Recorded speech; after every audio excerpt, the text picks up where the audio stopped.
Rock Twister's prayer, right? Right. It was a little graveyard on the rolling foothills plains. It was bleached by the suns of summer and the winter storms and rains. There a bunch of weary settlers gathered on this autumn day around a homemade lumber coffin with their last respects to pay. Weary men who wrung their living from that hard and arid land, and beside them stood their women, faded wives with toil-worn hands.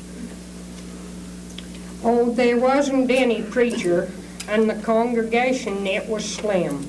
Just two women with weak voices sang an old-time funeral hymn. But among us stood one figure who was wiry, straight, and trim. Every one amongst us knew him. 'Twas the Bronco, Twister Jim.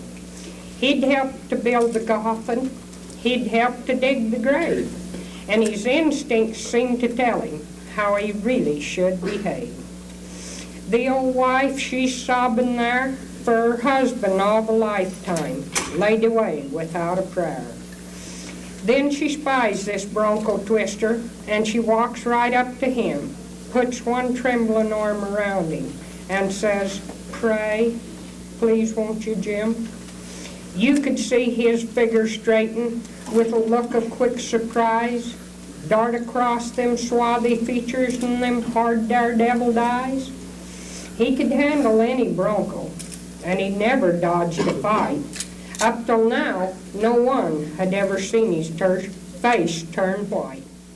But he took this big sombrero off his rough and shaggy head. How I wish I could remember what that Bronco peeler said. I looked off towards the mountains, watched those drifting shadows play.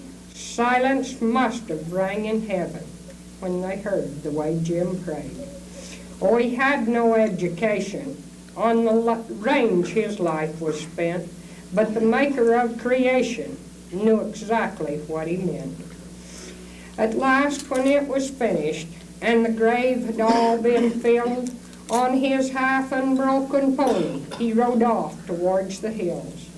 There was no way that we could thank him. There was nothing we could say. But he gave us all a memory and a lot of food for thought as we stood beside that lumber coffin and that freshly broken sod and heard that reckless Bronco buster talking heart to heart with God.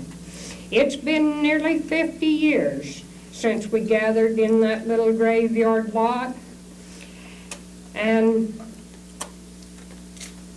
I hope when I have finished and they lay me with the dead, someone says a prayer above me, like that Bronco Peter said.